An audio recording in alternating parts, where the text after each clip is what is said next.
বিচারের দিনটা লম্বা হবে কত বছর? 50,000 বছর। কত বছর?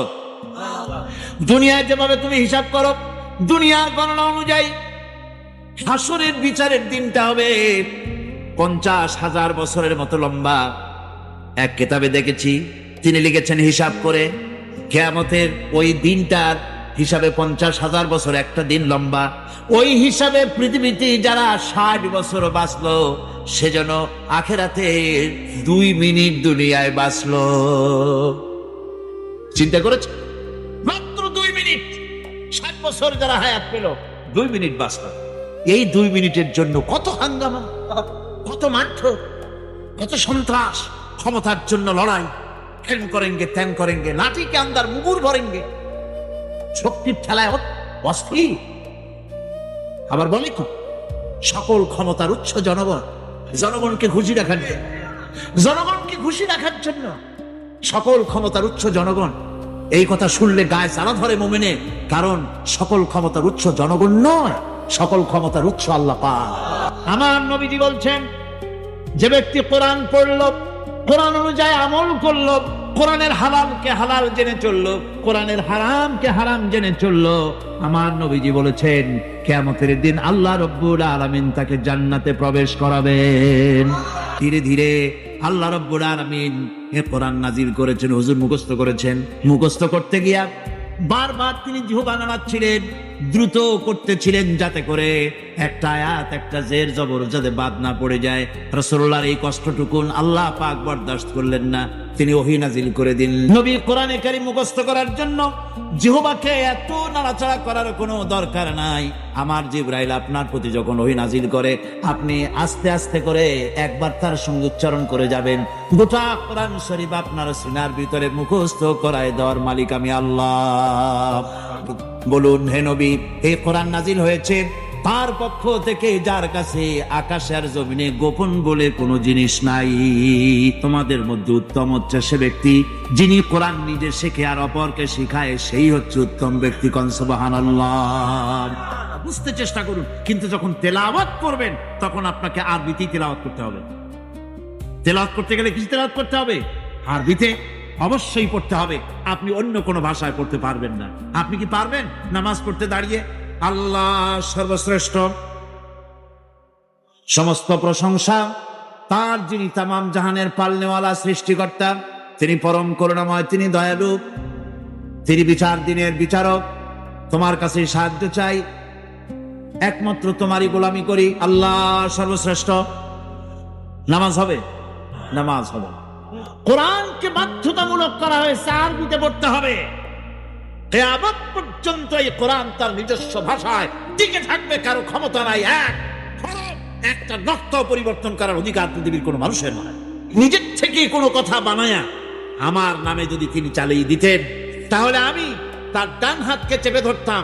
কার? মুহাম্মদ সাল্লাল্লাহু আলাইহি ওয়াসাল্লামের ডান হাত চেপে ধরতাম এবং তার কণ্ঠনালীকে আমি কেটে ফেলে দিতাম।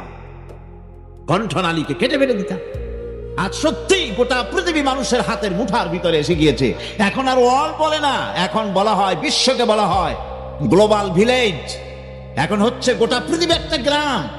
দুনিয়ার এ মাথা থেকে সে মাথা আপনি চড়ে বেড়াতে পারেন, আপনি যে কোনো জায়গার খবর নিতে পারেন মুহূর্তের ভিতরে। আমরা সে কাজ সেরে ফেলেছি। এখানেই শেষ নয়, এখানেই শেষ নয়। আমরা চাঁদে গিয়েছি, এখানেই শেষ নয়। এরপরে মানুষ, দুনিয়ায় জায়গা হয় না, মঙ্গল গ্রহে যাওয়ার জন্য মানুষ প্রস্তুতি নিয়েছে। আপনারা নিশ্চয়ই জানেন মঙ্গল গ্রহে যাওয়ার প্রস্তুতি নিল। মঙ্গল গ্রহ কি আপনার কদ্দূর? এখান থেকে চট্টগ্রাম থেকে সাতকানিয়া দূর হবে মঙ্গল গ্রহ। এখান থেকে সূর্য হচ্ছে 9,30,00,000 মাইল দূরে। সেখান থেকে জুপিটার আরো শত শত কোটি মাইল দূরে। সেখান থেকে মঙ্গল গ্রহ, মার্স, সেই মঙ্গল গ্রহ পর্যন্ত পৃথিবীর মাটি থেকে মঙ্গল গ্রহের দূরত্ব হচ্ছে 49 কোটি কিলোমিটার মাইল। এই 49 কোটি কিলোমিটার মাইল পর্যন্ত মানুষ তার জ্ঞান পৌঁছায় দিয়েছে। সুবহানাল্লাহ বিহামদিহি। জ্ঞান পৌঁছায় দিল। পাথফাইন্ডার একটা যন্ত্র, একটা রকেট তারা তৈরি করলো, এটাকে ছেড়ে দিল। প্রতি সেকেন্ডে 1600 মাইল গতিবেগে। চিন্তা করেছেন? প্রতি সেকেন্ডে 1600 মাইল বেগে এটা ওড়া শুরু করলো। উঠতে উঠতে 1 মাস 2 মাস 3 মাস করে 8 মাসের মাথায় গিয়ে গত 29শে জুলাই রাত 3:45 সময় ক্রমাগত 8 মাস উড়ে সেই মঙ্গল গ্রহে গিয়ে অবতরণ করলো পাথফাইন্ডার সেখানে অবতীর্ণ হলো। এরপরে পর্দা ফেটে গেল, ভিতর থেকে বেরিয়ে আসলো একটা সোজারনার নামের একটা গাড়ি। এই গাড়িটা 10 কেজি ওজন, 6 চাকার একটা গাড়ি। গাড়িটার ভেতরে রয়েছে কম্পিউটার, বেরিয়ে তার মধ্যে রয়েছে হাই পাওয়ারের ক্যামেরা, আরো অনেক যন্ত্রপাতি। এটা নামলো, নেমে চলা শুরু করলো। তারপরে ছবি তুলে নাসায় প্রেরণ করতে লাগলো। নাসা হচ্ছে পৃথিবীর মহাশূন্য গবেষণাগার। সেখানে প্রতি মুহূর্তে ওখান থেকে ট্রান্সমিট করতে লাগলো ফটোগুলি। এখানে বসে বিজ্ঞানীরা আবিষ্কার করতে লাগলো এই পাথরের এত বয়স, সেই পাথরের এত বয়স। এমনকি তারা এটাও আবিষ্কার করলো যে মঙ্গল গ্রহে আজ থেকে 300 কোটি বছর আগে একটা বন্যা হয়েছিল, ফ্লাড হয়েছিল। সেই ফ্লাডটা হয়েছিল এটা ধরা পড়লো। তখন তারা চিন্তা করলো পানি যেখানে থাকে সেখানে তো কোনো না কোনো প্রাণী থাকতেই পারে। সেই প্রাণীর উৎস তারা খুঁজতে লাগলো। গাড়িটা চলতে গিয়ে বাধাপ্রাপ্ত হলো, পাথরের ধাক্কা লেগে গাড়িটা কাত হয়ে পড়ে গেল। চিন্তা করুন, 49 কোটি কিলোমিটার নিচে পৃথিবীর মাটিতে বসে বিজ্ঞানীরা কম্পিউটার মনিটরিং করে 49 কোটি মাইল দূরের সেই সোজারনার গাড়িকে তারা সেখানে সচল করে দিল 49 কোটি কিলোমিটার মাইল নিচে পৃথিবীর মাটিতে বসে। এখন আল্লাহ পাক কি বলছে? আল্লাহ রাব্বুল আলামিন বলছেন, ওয়ামা উতিতুম মিনাল ইলমি ইল্লা কালিলা। তোমাদেরকে খুব সামান্যতম জ্ঞান দেওয়া হয়েছে। এই যদি হয় সামান্যতম জ্ঞান, তাহলে আল্লাহ রাব্বুল আলামিনের জ্ঞান কত বড়। সেই সর্বজ্ঞানের আধার, সমস্ত জ্ঞানের উৎস আল্লাহ সুবহানাহু ওয়া তাআলা। তিনি কোরআন অবতীর্ণ করেছেন গোটা মানব জাতির জন্য। আল্লাহ রাব্বুল আলামিন বলেন, তামাম পৃথিবীর হে নবী আপনি বলুন, আমার রবের কালেমা লেখার জন্য যদি তামাম পৃথিবীর সমস্ত পানিগুলি যদি কালি বানানো হয়, আর তাই দিয়ে যদি আমার রবের কালেমার ব্যাখ্যা লেখা যদি শুরু হয়ে যায়, লিখতে লিখতে তামাম পৃথিবীর পানিগুলি শেষ হয়ে যাবে, আমার রবের কালেমার ব্যাখ্যা লেখা শেষ হবে না। এই হচ্ছে আল্লাহ পাকের সেই কালাম, এই হচ্ছে সেই কোরআন। আমাদের চাইতে হতভাগ্য জাতি পৃথিবীতে আর আছে কিনা অন্তত আমি জানি না। আমরা সৌভাগ্যবান জাতি ছিলাম, কিন্তু আজ আমরা হতভাগ্য এই কারণে যেহেতু কোরআনের সাথে আমাদের সম্পর্ক আগের মতো নাই। আমাদের পূর্ব পুরুষরা কোরআনের সাথে যে সম্পর্ক রাখতেন, আমরা সেই সম্পর্ক আজ আর রাখি না। কোরআন শরীফ আমি যদি জিজ্ঞেস করি, এই আমরা যারা এই মাহফিলে ওয়াজ শুনতে এসেছি, তাফসীর শুনতে এসেছি, কয়জনের বাড়িতে প্রত্যেক দিন ফজরের পর তেলাওয়াত হয়? যদি হাত তুলতে বলি তাহলে হাত বেশি উঠবে না কম উঠবে আপনারা বলেন?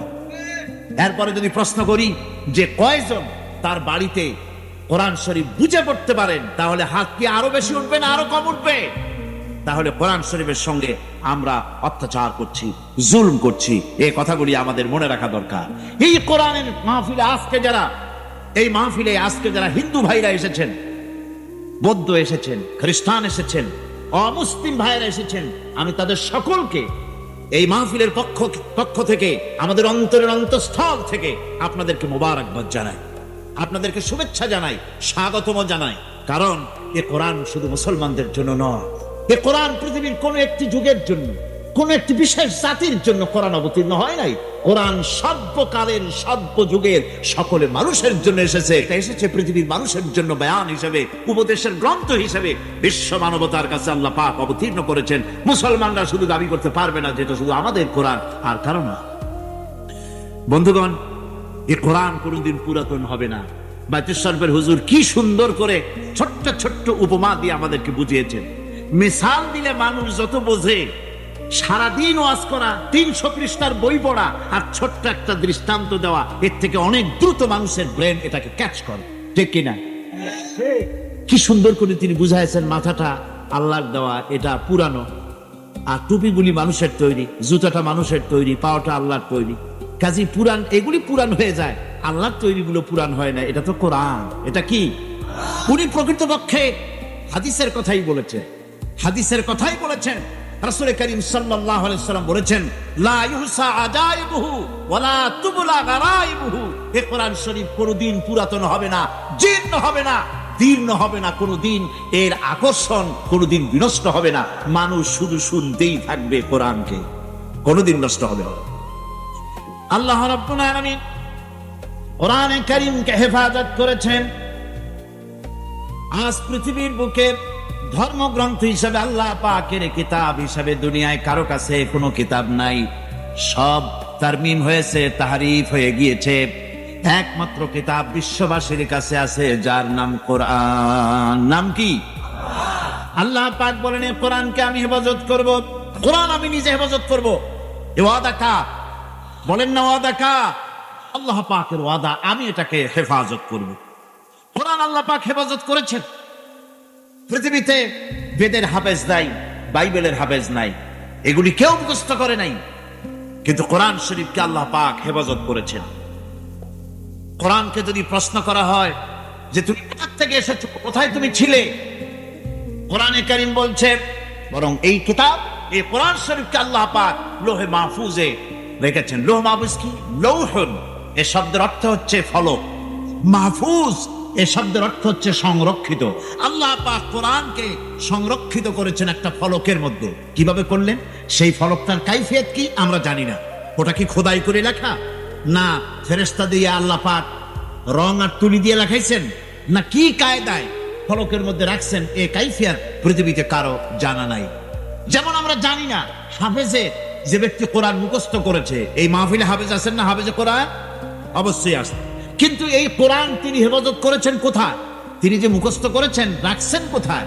এটা যদি কেউ খোঁজে, হাফেজকে তার মাথাটা অপারেশন করে মগজটা যদি প্লেটে এনে তারপর অনুবীক্ষণ যন্ত্র দিয়ে যদি খোঁজা হয়, ব্রেনের মধ্যে কোরআনের একটা অক্ষর পাওয়া যাবে?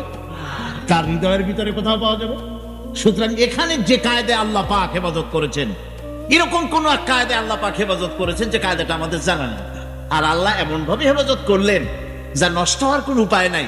আমার বক্তৃতা বিভিন্ন জনে এখানে টেপ রেকর্ড করছেন, অডিও করছেন, ভিডিও করছেন। এখন এই অডিও ভিডিও হচ্ছে যে ফিতায়, এই ফিতার উপরে যদি আর একজনের বক্তৃতা তোলা হয় তাহলে এটা নষ্ট হয়ে যাবে, ঠিক কিনা? কোরআন তেলাওয়াতের উপরে যদি গান তোলা হয়, ওয়াজ তোলা হয়, তাহলে ওটা নষ্ট হয়ে যাবে কিনা? কিন্তু মানুষ আল্লাহ রাব্বুল আলামিন কোরআনে কারীমকে মানুষের সিনার ভিতরে, মেমোরির ভিতরে, তার স্মৃতির ভিতরে এমন ভাবে ধারণ করায় দিলেন, এই কোরআনে কারীমকে মানুষ মুখস্থ করার পর এরপরে যত কিছুই মুখস্থ করুক না কেন, প্রথম জিনিসটা কখনো মুছে যাবে না। যতই পড়বে ততই এটা হেফাজত থাকবে, নষ্ট হবে না। কোরআন আল্লাহর পক্ষ থেকে নাজিল হলো, কোরআনের ভাষা শৈলী নিয়ে বিভ্রান্তির সৃষ্টি হলো। কোরআনের ভাষা তো খুবই সুন্দর, কি বলেন? সুন্দর মানে কি? কোরআন আরবি ভাষা। কোরআন কি ভাষা? আরবি ভাষা। দুনিয়ায় যত ভাষা আছে এ ভাষার অনেক উৎকর্ষ হয়েছে, অনেক ভাষা বিলুপ্ত হয়েছে। বাইবেল যে ভাষায় নাজিল হয়েছিল সেই ভাষা আজকে পৃথিবীতে নাই। খ্রিস্টানদের কাছে জিজ্ঞেস করুন বাইবেল নাজিল হয়েছিল কোন ভাষায়, সেই ভাষা আছে নাকি? এবং ওই ভাষায় লেখা একখানা ইনজিল গোটা পৃথিবীর খ্রিস্টানদের কাছে আছে নাকি? তারা জবাব দিক, নাই। সুতরাং বহু ভাষা পৃথিবী থেকে বিলুপ্ত হয়ে গিয়েছে। কোরআন এমন এক ভাষা, 1400 বছর আগে নাজিলকৃত এই আরবি ভাষায় কোরআন নাজিল হলো।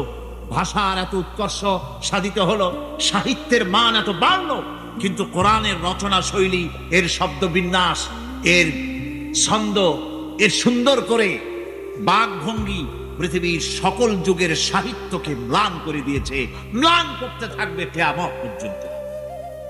বিভ্রান্তির সৃষ্টি হলো। লোকেরা ভাবলো মুহাম্মদ সাল্লাল্লাহু আলাইহি ওয়াসাল্লাম বোধহয় কবি হয়ে গেছেন, হয়তো তিনি পাগল হয়ে গেছেন, হয়তো তিনি গণক হয়ে গেছেন, নইলে এমন করে মিলিয়ে মিলিয়ে সাজিয়ে সাজিয়ে তিনি বলেন কি করে? আল্লাহ রাব্বুল আলামিন তার জবাব দিয়ে দিলেন। কোরআনে কারীম বলছে, আপনার রবের করুণা আপনি উপদেশ দিয়ে যান, আপনার রবের মেহেরবানিতে আপনি গণক নন আর উন্মোদন নন, আপনি পাগল না, গণক না, কবিও না। আপনার কাছে যেটা নাজিল হচ্ছে সেটা হলো ওহী। আমার পক্ষ থেকে ওহী অবতীর্ণ হচ্ছে। সুতরাং মানুষ বিভ্রান্তির মধ্যে যতই পড়ুক না কেন, কোরআনে কারীম তার নিজস্ব ভাবধারা নিয়ে পৃথিবীর মধ্যে টিকে থাকবে। এই পৃথিবীতে এমন একখানা বই নাই যে বই সম্পর্কে তার লেখক বলবে যে আমি একখানা বই লিখছি যাতে কোনো ভুল নাই। বলেন তো ভাইরা, সুধী মণ্ডলী, বলুন, পৃথিবীতে এমন কোন লেখকের সন্ধানকে আপনি পেয়েছেন যে লেখক বলতে পেরেছে যে আমি যে বই লিখেছি এতে কোনো ভুল নাই? কথা বলছেন না কেন? অথচ এই কোরআন যিনি পাঠালেন, কে পাঠালেন? আল্লাহ রাব্বুল আলামিন। এর শুরুতেই তিনি ঘোষণা করেছেন আলিফ লাম মিম, এ হচ্ছে সেই মহাগ্রন্থ যার ভিতরে সন্দেহের লেশ মাত্র নাই। সুবহানাল্লাহ ওয়া বিহামদিহি।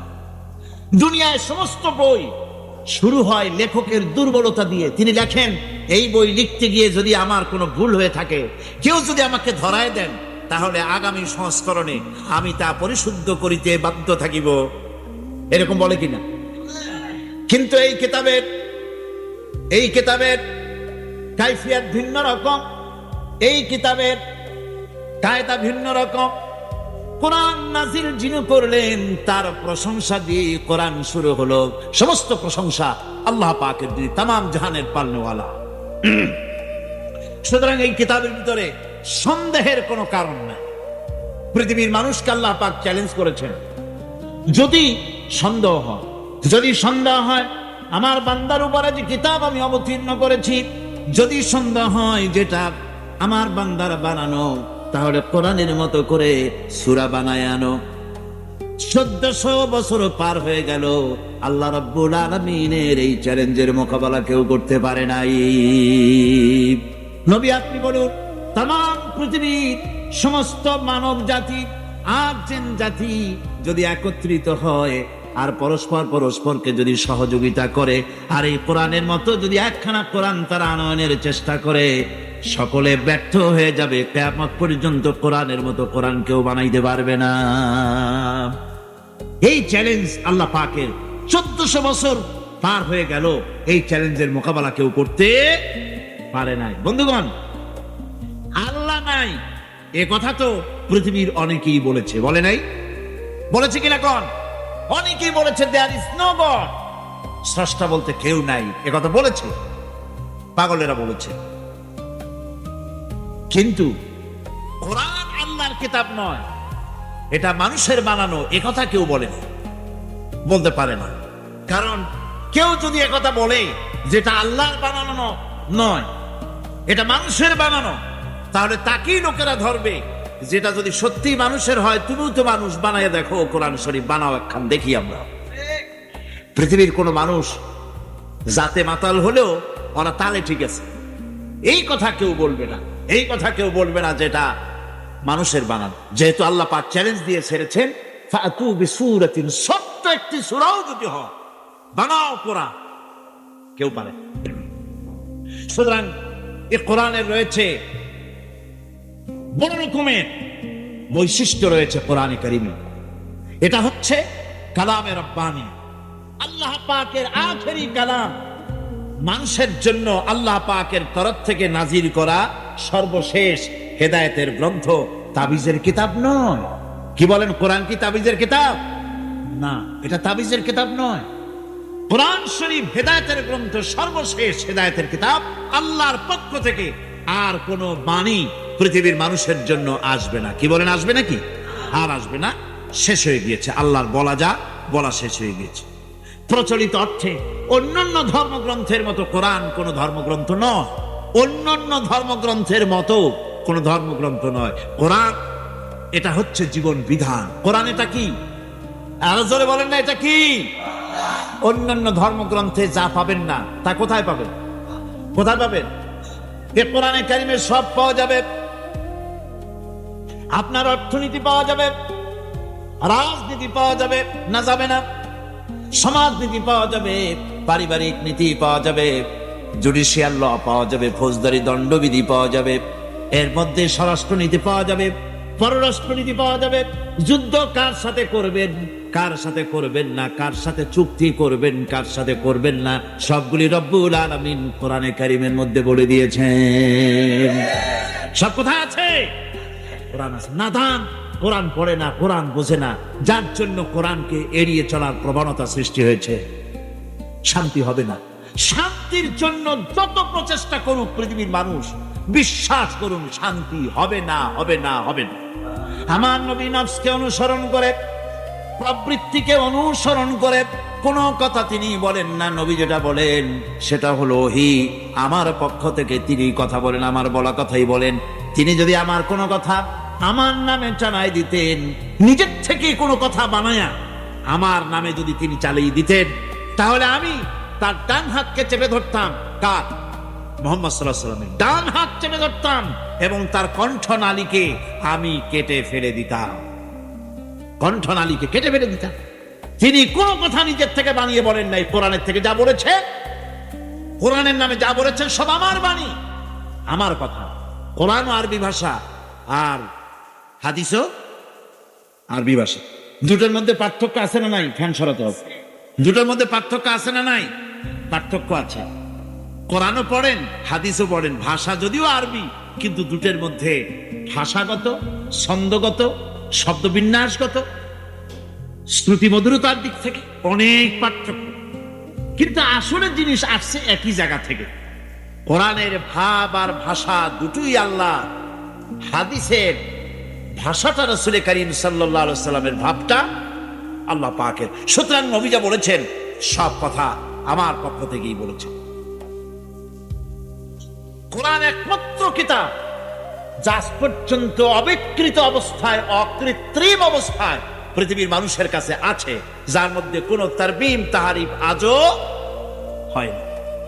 কোরআন হচ্ছে একমাত্র সেই কিতাব যেই কিতাবের মধ্যে আমাদের ধর্মের নাম আছে, আমাদের জীবন ব্যবস্থার নাম আছে, যেই কিতাবের মধ্যে আমাদের নাম আছে।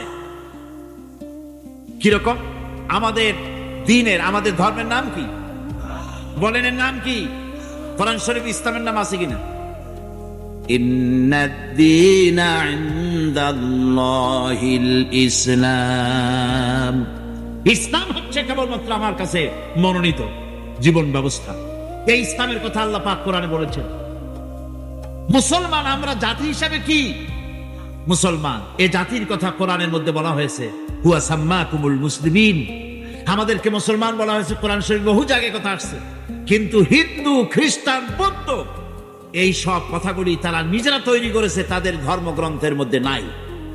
বেদের মধ্যে কোথাও হিন্দু কথা নাই, বাইবেলের ভিতরে কোথাও খ্রিস্টানদের কথা নাই, খ্রিস্টান এই শব্দ ব্যবহার করা নাই। সুতরাং হিন্দু, বৌদ্ধ, খ্রিস্টান এসব না তাদের নিজেদের তৈরি করা, তাদের ধর্মগ্রন্থের ভিতরে নাই। কোরআন একমাত্র কিতাব যা এই জাতির নাম এবং দ্বীনের নাম, ইসলামের নাম, মুসলমানদের নাম কোরআনের মধ্যে আল্লাহ পাক স্পষ্ট করে ঘোষণা করে দিয়েছেন। কোরআন হচ্ছে বিশ্বের সেই কিতাব যা সর্বাধিক পঠিত। আপনি আমাকে বলেন পৃথিবীতে একখানা কিতাবের নাম আমারে শোনান যেই কিতাবটা সবচাইতে বেশি পড়া হয়েছে, তার নাম কি? কি নাম? কোরআন। কোরআনের চাইতে বেশি পড়া হয়েছে এমন কোন কিতাব পৃথিবীতে? কোরআনের নামই হলো কোরআন, যার অর্থই হলো পাঠ করার বিষয়। এর নামই হলো কোরআন। পৃথিবীতে সবচাইতে বেশি পড়েছে মানুষেরা এই কোরআন, কারণ এই কোরআনের প্রতি অক্ষরে আল্লাহ রাব্বুল আলামিন 10-10 করে নেকি আমলনামায় লিখে দেন। পৃথিবীতে এমন কোন বই নাই যা প্রত্যেক অক্ষরে 10-10 করে নেকি আমলনামায় লেখা যাবে। মানুষ জেনে হোক, বুঝে হোক, মুখস্থ হোক, যেমনে হোক, কোরআন শরীফ মানুষ পড়বেই। কোরআন রক্ষার, কোরআন সুরক্ষিত থাকার এটি একটি কারণ। বাইবেল তার নিজস্ব ভাষায় নাই, বেদ তার নিজস্ব ভাষায় নাই, কোরআন তার নিজস্ব ভাষায়, চিল্লায় কোন কোরআন তার নিজস্ব ভাষায় আছে। কোরআন আপনি কিন্তু বাংলায় পড়তে পারবেন না, কোরআন আপনি ইংরেজিতে পড়তে পারবেন না, কোরআন আপনি ফার্সিতে পড়তে পারবেন না। অবশ্য বোঝার জন্য আপনার মাতৃভাষায় অবশ্যই বুঝবার অধিকার আপনি রাখেন। কোরআন আপনি বুঝবেন, বাংলায় বুঝুন, উর্দুতে বুঝুন, ডাচে বুঝুন, ফ্রান্সিতে বুঝুন, ইংলিশে বুঝুন, আর আপনি যে কোনো ভাষায় কোরআন বুঝতে চেষ্টা করুন। কিন্তু যখন তেলাওয়াত করবেন তখন আপনাকে আরবিতেই তেলাওয়াত করতে হবে। তেলাওয়াত করতে গেলে কি তেলাওয়াত করতে হবে? আরবিতে অবশ্যই পড়তে হবে। আপনি অন্য কোনো ভাষায় পড়তে পারবেন না। আপনি কি পারবেন নামাজ পড়তে দাঁড়িয়ে আল্লাহ সর্বশ্রেষ্ঠ, সমস্ত প্রশংসা তার যিনি তামাম জাহানের পালনেওয়ালা সৃষ্টিকর্তা। তিনি পরম করুণাময়, তিনি দয়ালু, তিনি বিচার দিনের বিচারক।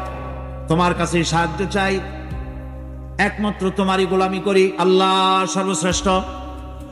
নামাজ হবে, নামাজ হবে। কোরআনকে বাধ্যতামূলক করা হয়েছে, আরবিতে পড়তে হবে। কিয়ামত পর্যন্ত এই কোরআন তার নিজস্ব ভাষায় টিকে থাকবে, কারো ক্ষমতা নাই এক হরফ, একটা নকশা পরিবর্তন করার অধিকার পৃথিবীর কোনো মানুষের নয়।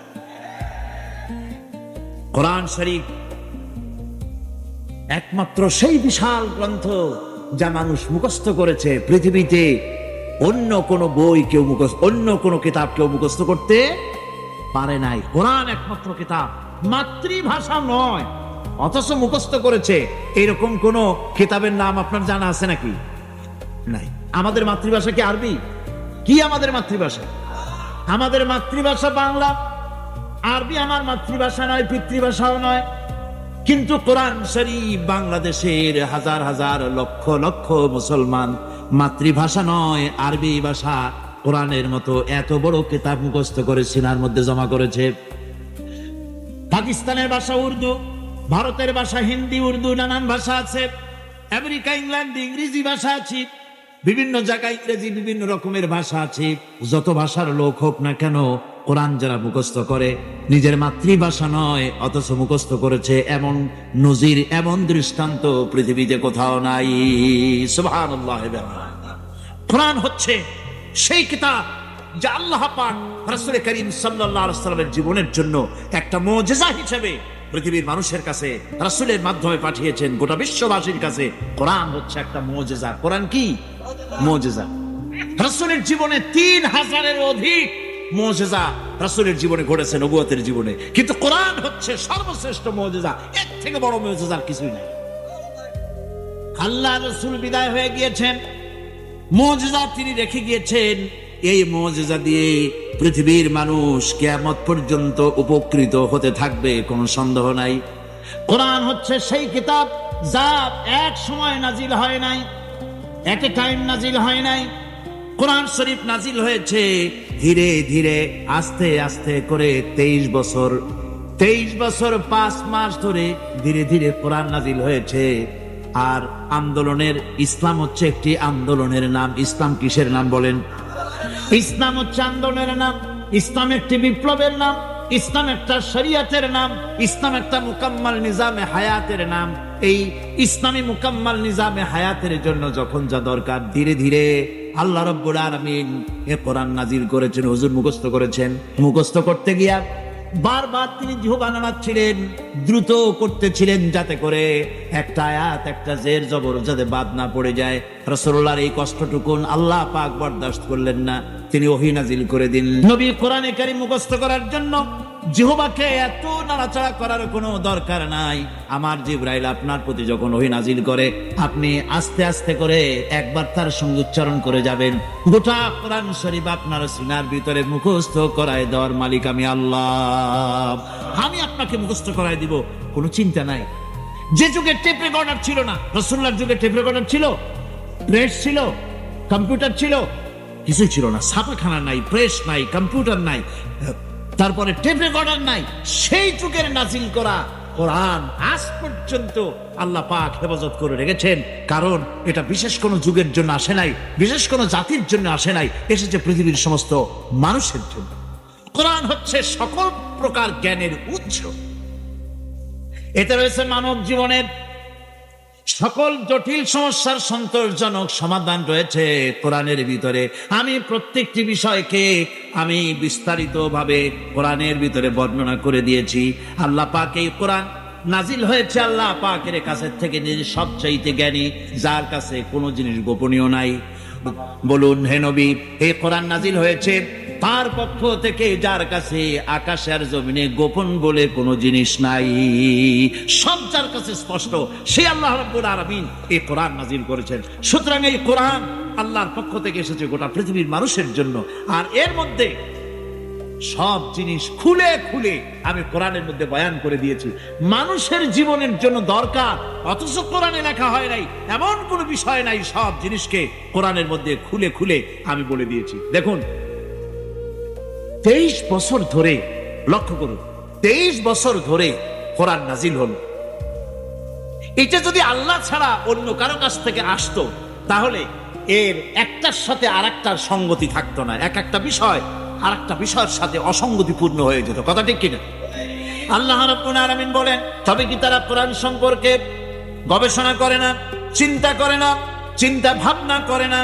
কোরআন যদি আল্লাহ ব্যতীত অন্য কারো কাছ থেকে নাজিল হতো তাহলে এই কোরআন অন্য কারো কাছ থেকে নাজিল হলে পরে এর মধ্যে দারুণ ভাবে মতভেদ এবং অসঙ্গতি তোমরা পেতে।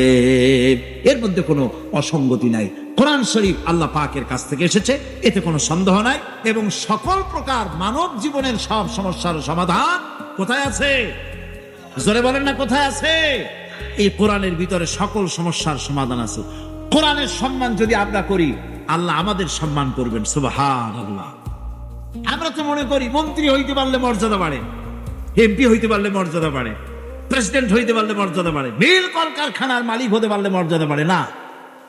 আল্লাহর নবী বলেছে, তোমাদের মধ্যে উত্তম হচ্ছে সে ব্যক্তি যিনি কোরআন নিজে শেখে আর অপরকে শেখায়, সেই হচ্ছে উত্তম ব্যক্তি। কোন সুবহানাল্লাহ।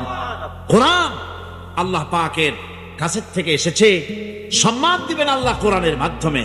এই জন্য হাদিস শরীফে এসেছে, আন ইবনে ওমর রাদিয়াল্লাহু তাআলা আনহুমা قال قال রাসূলুল্লাহ সাল্লাল্লাহু আলাইহি ওয়াসাল্লাম, বুখারী এবং মুসলিমের হাদিস এটি। রাসূল করিম সাল্লাল্লাহু আলাইহি ওয়াসাল্লাম বলছেন, দুই ব্যক্তির সাথে ঈর্ষা করা যায়। কয় ব্যক্তির সাথে? ভালো করে শুনেন, দুই ব্যক্তির সঙ্গে ঈর্ষা করা যায়, আর কারো সঙ্গে ঈর্ষা করা যাবে না।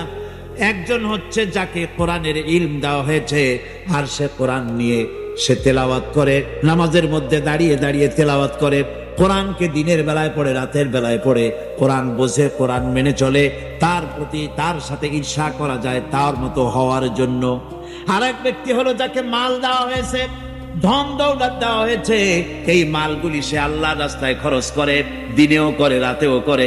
ওই ব্যক্তির সঙ্গে ঈর্ষা করা যায় যে তার মতো হওয়ার জন্য প্রতিযোগিতা করা যায়।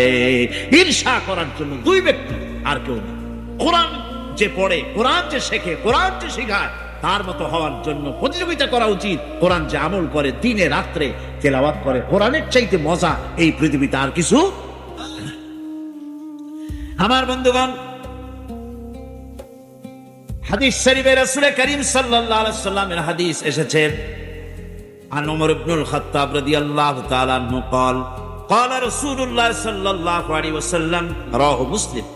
মুসলিম শরীফের এই হাদিসে বলা হচ্ছে যে আল্লাহ পাক এই কোরআন দিয়ে কোন জাতিকে মর্যাদা দান করেন, উন্নত করেন, প্রতিষ্ঠিত করেন তাদেরকে, আর কোন দলের পতন করেন। কোন দলকে প্রতিষ্ঠিত করেন আর কোন দলকে এই কোরআনের কারণেই পতন করে দেন। অর্থাৎ এর তাৎপর্য হচ্ছে যে সব লোক কোরআনের বিজয়ের জন্য কাজ করে, কোরআনের আদর্শ নিয়ে কাজ করে, কোরআন শরীফ নিয়ে আন্দোলন করে, কোরআনকে প্রতিষ্ঠিত করার জন্য নিজেদেরকে নিয়োজিত করে, তাদের প্রতি আল্লাহ রহম করেন, তাদেরকে সম্মান দেন। আর যারা কোরআনের আদর্শকে দুনিয়া থেকে মিটিয়ে ফেলার জন্য যারা প্রচেষ্টা চালায়, তাদের উপরে আল্লাহ লানত হয়, সেই দলের পতন হয়ে যায়। কোরআন সম্পর্কে রাসূল করিম সাল্লাল্লাহু আলাইহি ওয়াসাল্লাম বলছেন, আন আবি হুরায়রা রাদিয়াল্লাহু তাআলা আনহু আন্নাহু قال قال رسول الله صلى الله عليه وسلم لا تجعلوا بيوتكم مقابر রাওয়াহু মুসলিম। আল্লাহর নবী বলছেন, ও মুসলমানেরা, তোমরা তোমাদের ঘরগুলিকে কবরস্থান বানায়ো না, তোমাদের ঘরগুলিকে কবরের মতো বানায়ো না। কবর যেরকম নীরব থাকে, সেখানে কোনো নড়াচড়া নাই, কোনো কিছু নাই। ঘরটা যেন কবর না হয়, তার মানে হলো ঘরে যেন কোরআনের তেলাওয়াত হয়, সকালে বিকেলে রাত্রে কোরআন যেন তেলাওয়াত হয়, কোরআনের দর্স হয়, কোরআন শরীফ আলোচনা হয়। যেই ঘরের ভিতরে কোরআন তেলাওয়াত হয় না, রাসূলের এই হাদিস অনুযায়ী সেটা হলো কবরস্থানের মতো। কিসের মতো? কবরস্থানের মতো। হুজুর বলছেন, ইন্নাল্লাযী লাইসা ফী জাওফিহি শাইয়্যুম মিনাল কুরআনি কাল বাইতিল খারিব। যে স্মৃতির ভিতরে, যে দেহের ভিতরে কোরআন নাই, সেটা হচ্ছে একটা বিরান বাড়ির মতো। পার্লামেন্টে, সংসদে আলোচনা হচ্ছিল সন্ত্রাস কিভাবে কমানো যায়। আমি বলেছি, আপনারা বলেন বাংলাদেশে যত মাদ্রাসা আছে, আলেম মাদ্রাসা, ফাজিল মাদ্রাসা, কামেল মাদ্রাসা, দারসে নিজামের মাদ্রাসাগুলি, কওমি মাদ্রাসাগুলি, আলিয়া নিসাবের মাদ্রাসাগুলি, কোন মাদ্রাসা সন্ত্রাসের কারণে বন্ধ হয়ে গেছে? একটা নমুনা দেখান তো। ওনারা জবাব হয়ে গেছেন, এর জবাব ওনারা দিতে পারেন নাই, দেখাইতে পারবে না। দুটোই কিন্তু শিক্ষাঙ্গন, ওটাও শিক্ষাঙ্গন, এটাও শিক্ষাঙ্গন। ওখানে এখানে শান্তি আছে, ওখানে না। কারণ আমি বললাম যে কোরআন শরীফ শিখায়, মাদ্রাসা এটা শিখানো হয়। কেউ যদি ইচ্ছে করে কোনো মোমেনকে হত্যা করে তাহলে তার শাস্তি কি? শাস্তি কি? জাহান্নাম। আল্লাহ রাব্বুল আলামিন কোরআনে কারীমের মধ্যে বলেছেন, একটা মানুষকে যদি কেউ হত্যা করে তাহলে সে যেন তামাম পৃথিবীর মানুষকে হত্যা করলো, আর একটা মানুষকে যদি কেউ বাঁচাই দিল সে যেন তামাম পৃথিবীর মানুষগুলি বাঁচাই দিল। আর যে ব্যক্তি ইচ্ছে করে মানুষ হত্যা করলো তার জায়গা হবে জাহান্নাম, চিরকাল জাহান্নামে তারে থাকতে হবে।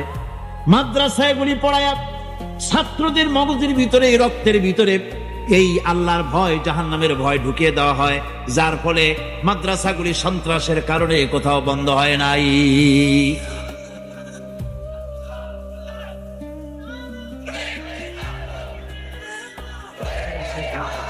আর আপনারাই দেখুন, চট্টগ্রামে যত থানা আছে, বাংলাদেশে যত থানা আছে, থানাগুলিতে খোঁজ নেন, ওখানে তাদের ডায়েরি আছে না? যত চোর ধরা পড়ছে, চোর, ডাকাত, জেনাকার, হত্যাকারী, চোরাকারবারি, মুনাফাখুরি, যত ক্রাইম করেছে, করাপশন করেছে, সেই অপরাধীদের লিস্ট আছে না? অপরাধী যারা ধরা পড়েছে সকলের লিস্ট আছে। আমি চ্যালেঞ্জ করছি, আপনারা সমস্ত থানাগুলি ঘুরে এই ডায়েরি, থানার এই ডায়েরি খুঁজে বের করুন তো, এর মধ্যে মৌলানা সাহেব কয়জন, হাফেজ সাহেব কয়জন, মসজিদের ইমাম কয়জন? তাহলে একথা মানবেন কিনা যে কোরআনের শিক্ষার চাইতে বড় শিক্ষা পৃথিবীতে নাই? একথা মানবেন কিনা? এই কোরআনের কথা, এই কোরআনের কথা আমরা যত মানবো, যত তাড়াতাড়ি মানবো তত তাড়াতাড়ি কল্যাণ, যত দেরিতে মানবো ততই আমাদের অকল্যাণ, ঠিক কিনা? আচ্ছা, আমি আরো একটা কথা আপনাদের বলি। আজও শিক্ষা প্রতিষ্ঠানগুলিতে ওস্তাদ, শিক্ষক, টিচার, কোন শিক্ষাঙ্গনের টিচারেরা, শিক্ষকেরা ছাত্রের কাছে সম্মান বেশি পায় বলেন?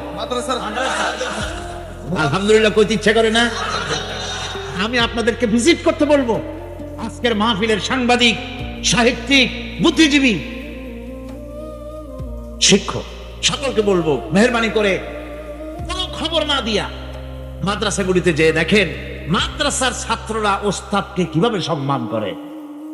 মসজিদে ওস্তাদ যখন মসজিদে ঢোকে জুতা জোড়া নিয়ে এক পাশে ছাত্ররা রেখে দেয়। ছাত্র যদি টের পায় আমার ওস্তাদ আমার পেছনে, চট করে সে ওস্তাদের পেছনে চলে যায়, সামনে হাঁটে না। ছাত্র তার ওস্তাদের জামা কাপড় গুলো গুছিয়ে দেয়, উজুর পানিটা আগায় দেয়। কিন্তু কলেজ, বিশ্ববিদ্যালয় উজুর পানি জন্মের মতো খাওয়ায়, ঠিক কি রাখো? প্রফেসর পিটাইয়া প্রিন্সিপাল বানায় না, প্রিন্সিপাল মাইরের ঠেলায় ভাইস চ্যান্সেলর হবে কবে সে অপেক্ষায় থাকে। কথাগুলি কি আমি বাড়ায় বললাম না ঠিক বললাম? এটা কেন? এটা এই জন্য যেহেতু এটা হচ্ছে কালামে রব্বানি, আমার আল্লাহর কালাম, আমার আল্লাহর কথা। ভাইরা বিশ্বাস করুন, এখানে যে শান্তি পাবেন পৃথিবীতে এই শান্তি কোথাও পাওয়া যাবে না। রাসূলুল্লাহ তো তার সমাজে, তিনি তো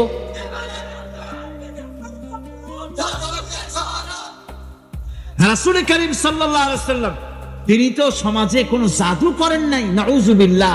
রাসূল কি সমাজকে জাদু করে পরিবর্তন করেছিলেন? তিনি পরিবর্তন আনয়ন করেছিলেন কি দিয়ে? কোরআন দিয়ে। সে কোরআন আমাদের কাছে অবিকল ওরকম আছে না নাই? অবশ্যই আছে। এই কোরআনের কাছেই আমাদেরকে ফিরে যেতে হবে, তাহলেই মুক্তি পাবো, তাহলেই নাজাত পাবো। এছাড়া নাজাত পাওয়ার কোনো রাস্তা আমাদের কাছে। এখন আর একটা হাদিস শোনায়া তারপরে মূল তাফসীরের ভিতরে আমি যেতে চাই। আমার বন্ধুগণ, আমার নবীজি বলেছেন, মান কারাল কোরআনা ফাস্তাজহারাহু ফাহাল্লা হালালাহু ওয়া হারামা হারামাহু আদখালাহুল্লাহুল জান্নাহ। কি সুন্দর হাদিস আমার নবী, কার হাদিস? আমার নবীজি বলছেন, যে ব্যক্তি কোরআন পড়লো, কোরআন অনুযায়ী আমল করলো, কোরআনের হালালকে হালাল জেনে চললো, কোরআনের হারামকে হারাম জেনে চললো, আমার নবীজি বলেছেন কিয়ামতের দিন আল্লাহ রাব্বুল আলামিন তাকে জান্নাতে প্রবেশ করাবেন। শুধু জান্নাত দিবেন না, তার জন্য আবার বোনাস দিবেন। নবীজি বলেন, জান্নাতের ঘোষণা দিয়ে লোকটিকে আল্লাহ পাক বলবেন, জান্নাতে যাওয়ার আগে আমি তোমাকে আরো একটা বিশেষ উপহার দিতে চাই। তুমি জান্নাতে যাওয়ার আগে তোমার আত্মীয় স্বজনের ভিতর থেকে 10 জনের সম্পর্কে আমার কাছে সুপারিশ করো। তোমার সুপারিশ মোতাবেক আমি 10 জনকে তোমার সাথে জান্নাতে দিয়ে দেব, এমন 10 জন যাদের হিসাবের পরে জাহান্নাম ওয়াজিব হয়ে গিয়েছিল। এরকম 10টা লোক সম্পর্কে তুমি আমার কাছে সুপারিশ করো, তোমার কারণে তাদেরকেও তোমার সাথে বেহেশতে দিয়ে দেবো। সুবহানাল্লাহ।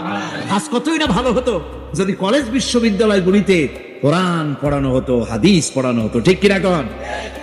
আপনারা বলবেন কোরআন হাদিস পড়ানো তো হয়, আমিও জানি কোরআন হাদিস পড়ানো হয়। তা কট্টু পরীক্ষায় পাশ করাবার জন্য 40টা হাদিস, ছোট্ট ছোট্ট হাদিস আর কোরআন শরীফের কয়েকটা আয়াত, এছাড়া আর কিছুই পড়ানো হয় না, ঠিক কিনা? মাদ্রাসায় যেভাবে 30 পারা কোরআনের তাফসীর পড়ানো হয় ওভাবে তাফসীর পড়ানো হয় না। মাদ্রাসায় যেভাবে 76 হাদিস পড়ানো হয় ওইভাবে পড়ানো হয় না। সুতরাং কলেজ বিশ্ববিদ্যালয়গুলিতে কোরআন এবং হাদিসকে যেভাবে মাদ্রাসায় পড়ানো হয় ওইভাবে যদি পড়ানো যায়, তাহলে কলেজ বিশ্ববিদ্যালয় থেকে ডাকাত আসবে না, চোর আসবে না, বদমাশ আসবে না। কলেজ বিশ্ববিদ্যালয় থেকে আমাদের সন্তানগুলি খালিদ বিন ওলীদ হয়ে বেরোবে, আমাদের সন্তানগুলি সালাউদ্দিন আইয়ুবী হয়ে বেরোবে, আমাদের সন্তানগুলি শহীদ তিতুমীর হয়ে বেরোবে। সেই অপেক্ষায় আমাদেরকে থাকতে হবে। বন্ধুগণ, আজ দেশের বৃহত্তর জনগোষ্ঠী তাদের আসল লাভ ক্ষতির সংজ্ঞা ভুলে গিয়েছে। আসল লাভ ক্ষতির সংজ্ঞা ভুলে গিয়ে লাভের আশায় আমরা চলছি ক্ষতির পেছনে, ঠিক কিনা? আলেয়ার পেছনে আমরা চলছি, মরিচিকার পেছনে। প্রকৃতপক্ষে মানুষের লাভ কোথায়, সফলতা কোথায়, আর ব্যর্থতার ক্ষতি কোথায়, সে কথা কোরআন ছাড়া কেউ বলে দিতে পারে না। আজ দেশের এই ক্রান্তিকালে বর্তমান বাংলাদেশ ইতিহাসের এক ক্রান্তিকালের উপর দিয়ে অতিক্রম করছে। প্রতি মুহূর্তে আমরা এক একটা দুঃসময়ের দিকে এগিয়ে যাচ্ছি। আমরা নিরুদ্দেশের উদ্দেশ্যে যাত্রা করেছি। এই সময় এই জাতির রক্ষা কোথায় হবে, বিশ্বের মানুষের রক্ষা কোথায় হবে? আমি সেজন্য আজকের আলোচনা ছোট্ট একটি সূরার মধ্যে সীমাবদ্ধ রাখতে চাই, যেই সূরাটার সাথে আমরা সকলেই পরিচিত। সে সূরাটি হচ্ছে সূরা আসর। পড়েন আমার সাথে। বিপুল সংখ্যক মুফাসসিরিনে কেরাম এই সূরাটিকে মক্কি সূরা হিসেবে তারা গণ্য করেছেন। সূরাটির বৈশিষ্ট্য হচ্ছে কয়েকটি শব্দের মধ্যে আল্লাহ পাক এর অর্থ এবং ব্যাখ্যা এত বেশি, কয়েকটি শব্দের মধ্যে এই সূরাটি আল্লাহ নাযিল করেছেন, কিন্তু এর অর্থ আর ব্যাখ্যা এত বেশি যা দিয়ে একটা বিশাল গ্রন্থ রচনা হতে পারে। আমার তো মনে হয় যে সূরা ওয়াল আসর এটা যেন একটা ঝিনুকের মধ্যে আল্লাহ পাক আটলান্টিক মহাসাগর, প্রশান্ত মহাসাগর, সবগুলি মহাসাগর একটা ঝিনুকের মধ্যে আল্লাহ পুরি দিয়েছেন। এই সূরা যখন নাজিল হলো তখন সাহাবায়ে কিরাম একজনের সঙ্গে আরেকজনের দেখা হলে বিদায়ের সময় একজন আরেকজনকে এই সূরাটি শুনিয়ে দিতেন। কারণ মানুষের সাফল্য এবং কল্যাণ, তার ধ্বংস এবং সর্বনাশের পথ কোথায় তা এ কোরআন বলে দিয়েছে। সফলতা কিসে আসবে, ধ্বংস কিসে আসবে, এ কথা আল্লাহ কোরআনে বলে দিয়েছে। আমি আজকে এই সূরা বেছে নিলাম এই কারণে, আমরা চলছি ধ্বংসের দিকে। কোন দিকে যাচ্ছি বলেন না, কোন দিকে? আমার তো মনে হয় হেমিলেনের সেই বংশীবাদক যেন বাঁশি বাজিয়ে চলছে, আর গোটা জাতি তার পেছনে সমুদ্রে ডুবে মরার জন্য অগ্রসর হচ্ছে। এই আরে ভাই, এর মধ্যে আপনি ভারতের দালাল পাইলেন কি? এর মধ্যে কি ঢুকাই দিলেন? বন্ধুগণ, আমি বলতে চাচ্ছি যে আজ আমরা সফলতা এবং ব্যর্থতা কিসে, লাভ আর ক্ষতি কিসে, এটা বুঝতে পারছি না বলেই গোটা জাতির এই দুর্দিনে সূরা ওয়াল আসর এইটাই আমাদের আলোচনা করা উচিত বলে আমি মনে করি। এর মধ্যেই আল্লাহ পাক আমাদের লাভ, আমাদের ক্ষতি, আমাদের সাফল্য, আমাদের ব্যর্থতা এর মানদণ্ড নির্ণয় করে দিতে পারেন কে? কথা বোঝেন নাই? তাহলে বলেন না কে দিতে পারেন? সেই আল্লাহ রাব্বুল আলামিন, তিনি এই কোরআনকে দিয়েছেন, এই সূরা তিনি নাজিল করেছেন। ইমাম শাফিঈ রাহমাতুল্লাহ আলাইহি বলেছেন, লোকেরা যদি এই ছোট্ট সূরাটি উপরে চিন্তা ভাবনা করে তাহলে একটা মানুষের জন্য এই সূরাটাই তার হেদায়েতের জন্য যথেষ্ট হয়ে যেতে পারে, আর কিচ্ছু লাগে না। এই ছোট্ট সূরাটি একটা মানুষের সম্পূর্ণ হেদায়েত হওয়ার জন্য যথেষ্ট। কিছু মনে নেবেন না, আমি মাঝে মধ্যে চিন্তা করি, যে সমস্ত রাজনৈতিক দলের লোকেরা মুসলমান, রাজনৈতিক মতপার্থক্য থাকতেই পারে, যে কোনো দল করতেই পারে, কিন্তু এমন রাজনৈতিক দল আমি কেন করব মুসলমান হয়ে যেই রাজনৈতিক দলের মিছিলে আর মিটিং এ আল্লাহু আকবার স্লোগান দেওয়া যাবে না? কারণ হচ্ছে, আমি যখন দুনিয়া এসেছিলাম, আপনি যখন দুনিয়া এসেছিলেন, আপনার আমার কানে কি শোনানো হয়েছে? কন্ত আজান শোনানো হয়েছে। দুনিয়ায় এসে আমি প্রথম কি শুনেছি? আল্লাহু আকবার, এটাই শুনেছি। আজানের প্রথম শব্দ কি? নামাজের প্রথম শব্দ কি? ইকামতের প্রথম শব্দ কি? জানাজা, জীবনের শেষ নামাজ, এটার প্রথম শব্দ কি? এটা শেষ শব্দ কি? তাহলে এর সিগনিফিকেন্সটা কি? এর অর্থটা হচ্ছে, আমার জন্ম থেকে মৃত্যু পর্যন্ত জীবনের সকল ক্ষেত্রে আমাকে বলতে হবে, স্বীকার করতে হবে, মানতে হবে, নিতান্ত গোলামের মতো মানতে হবে আল্লাহু আকবার। আল্লাহর চাইতে শ্রেষ্ঠ কেউ। মুসলমানদের বলবো, এই স্লোগান চালু করো, যে দলে থাকো, নেতাদের বলো, দুনিয়ার সব স্লোগান দিতে পারবো কিন্তু আল্লাহু আকবার বলতে পারবো না। এটা যদি নিষেধ করা হয়, এমন দলের কপালে আগুন লাগুক। আমি মুসলমান, আমি মুসলমানের সন্তান। মিছিলে, মিটিং এ, সর্বত্র আমার প্রথম স্লোগান নারায়ে তাকবীর, আল্লাহু আকবার। আমরা কসম করি, যেহেতু আল্লাহ বড়, তার বিরাটত্বের উপরে নির্ভর করে আমরা কসম করি, কিন্তু আল্লাহর চাইতে বড় তো কেউ নাই। উনি কসম যখন করবেন, উনি করবেন কিসের কসম? আমাদের কসম আর আল্লাহর কসম এক নয়। রব্বুল আলামিন যখন কসম করেন, তিনি, তার কাছে বড়, তার চাইতে বড় কেউ নাই, শ্রেষ্ঠ কেউ নাই, মহান কেউ নাই। সেজন্য তিনি যে কসম করেন, যে কথা বলতে চান, ওই কথার সাথে, ওই বিষয়ের সাথে যার সম্পর্ক, যার সাযুজ্য আছে, সম্পৃক্ততা আছে, সিমিলারিটি আছে, তার কসম আল্লাহ পাক করেন। যেহেতু এখানে আল্লাহ রাব্বুল আলামিন মানুষের সফলতা, ব্যর্থতা, মানুষের লাভ আর ক্ষতির কথা বলবেন, সেজন্য আল্লাহ পাক মানুষের জীবনের সাথে, মানুষের সম্পর্ক রয়েছে, তার জীবনের, মানুষের সাথে সম্পর্ক রয়েছে সময়ের, মানুষের সঙ্গে সম্পর্ক রয়েছে ইতিহাসের। তাই রব্বুল আলামিন বলেন, আমি কসম করি সময়ের, আমি কসম করি ইতিহাসের, আমি কসম করি জীবনের, আমি কসম করি সময়ের। যেহেতু এই জীবন আছে বলে আমরা আছি, জীবন না থাকলে আমরা বাঁচি না। ইতিহাসের কসম আল্লাহ করেন, কারণ হলো ইতিহাস মহাকালের সাক্ষী।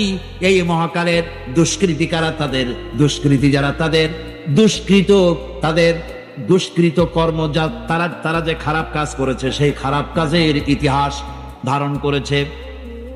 যারা সুকৃতি করেছে, তাদের সুকর্মগুলি ইতিহাস ধারণ করেছে। এই ইতিহাস হচ্ছে নীরব সাক্ষী। আল্লাহ বলেন, আমি ওই ইতিহাসের সাক্ষী, আমি জীবনের সাক্ষী, আমি সময়ের সাক্ষী। যেহেতু সময় কারো জন্য বসে থাকে না, সময়ের ব্যাপারে হযরত ইবনে কাইয়্যিম রাহমাতুল্লাহ আলাইহি তিনি বলেছেন, আমি আমার জীবনের যে অংশ ফেলে এসেছি, এটা আমার স্বপ্ন। ওয়া মা বাকিয়া মিনহা আমানি, আর যেটা আমার সামনে জীবন বাকি আছে, ওটা হচ্ছে আমার আকাঙ্ক্ষা। ওয়াল ওয়াক্তু বাইনাহুমা দায়ুন, আর এর মাঝখান থেকে সময় চলে যাচ্ছে। সময় আমার জন্য বসে নেই, সময় চলে যাচ্ছে। এই পৃথিবীতে আসার পর আমাদের হায়াত তো বাড়ছে না, বরং হায়াত প্রতি মুহূর্তে কি হচ্ছে? লোকেরা বলে হায়াত বাড়ে, হায়াত তো বাড়ে না। হায়াত কি হয়?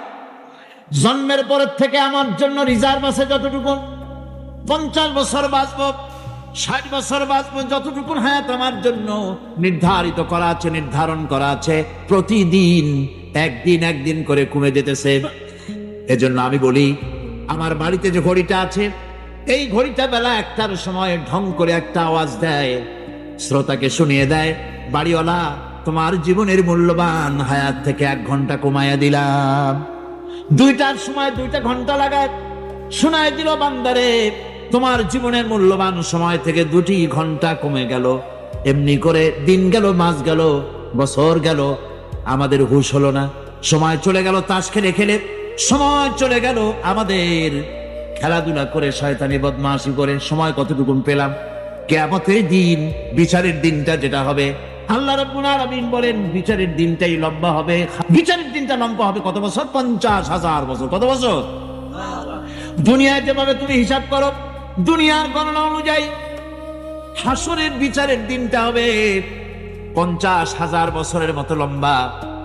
এক কিতাবে দেখেছি, তিনি লিখেছেন হিসাব করে, কিয়ামতের ওই দিনটার হিসাবে 50,000 বছর একটা দিন লম্বা। ওই হিসাবে পৃথিবীতে যারা 60 বছর বাঁচলো, সেজন্য আখেরাতের 2 মিনিট দুনিয়ায় বাঁচলো। চিন্তা করেছ? মাত্র 2 মিনিট। 60 বছর যারা হায়াত পেল, 2 মিনিট বাঁচলো। এই 2 মিনিটের জন্য কত হাঙ্গামা, কত মারধর, কত সন্ত্রাস, ক্ষমতার জন্য লড়াই, ঠ্যান করেঙ্গে ত্যান করেঙ্গে, লাঠি কে আন্দার মুগুর ভরেঙ্গে, শক্তির ঠেলায় অস্থির। আবার বলে তো, সকল ক্ষমতার উৎস জনগণ। জনগণকে খুশি রাখার জন্য, জনগণকে খুশি রাখার জন্য সকল ক্ষমতার উৎস জনগণ। এই কথা শুনলে গায়ে জ্বালা ধরে মোমেনের, কারণ সকল ক্ষমতার উৎস জনগণ নয়, সকল ক্ষমতার উৎস আল্লাহ পাক। আপনারা আমার সামনে জোরে বসে আছেন, আপনারা সকল ক্ষমতার উৎস। আশ্চর্য কথা, এই মুহূর্তে যদি আপনারা শোনেন যে 4-5 জন লোক চোখ বুঝিয়া পূর্ব দিক থেকে মায়ের আরম্ভ করেছে, অথবা একটা সাপ ঢুকেছে পূর্ব দিক থেকে, এই মাহফিলের মধ্যে শোনা মাত্রই এই সকল ক্ষমতার উৎসরা সমানে দৌড় মারবেন। অন্তত হালি শহর পর্যন্ত দৌড়ায় গিয়ে বলবেন, ভাইরা আমরা দৌড়াই কেন? এই হলো সকল ক্ষমতার উৎস। এইখানে যদি 1000 বল্লা, ভীমরুল, ভাউয়া ব্যাগ যদি ছাড়িয়ে দেওয়া হয় মাহফিলের মধ্যে, এই সকল ক্ষমতার উৎস দৌড়ে কুল পাবে না, কোন দিককে যাবে? ঠিক কিনা কর? এই সকল ক্ষমতার উৎসরা নাক ভরা ময়লা, পেট ভরা ময়লা, সাহসের অবস্থায় পাতিশিয়ালে ডাক মারলে সিটে পড়ে যায়, বাঘের ডাক শুনলে হার্ট ফেল করে। এগুলো সকল ক্ষমতার উৎস। নাউযুবিল্লাহি মিন যালিক। এই কথা বলা শিরক, এই কথা বিশ্বাস করা কবিরা গুনাহ, হারাম। যেহেতু আল্লাহ পাক পরিষ্কার করে বলেছেন সকল ক্ষমতার উৎস কেবলমাত্র কে?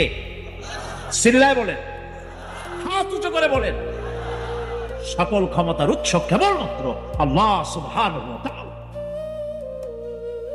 সুতরাং তিনি এই পৃথিবীতে যারা 60 বছর বয়স পাইল, আখেরাতের ওই হিসাবে সেই পৃথিবীতে বাঁচত মাত্র 2 মিনিট। সেই 2 মিনিট সময় নিয়ে এত বাপবাড়ির ঠেলায় অস্থির।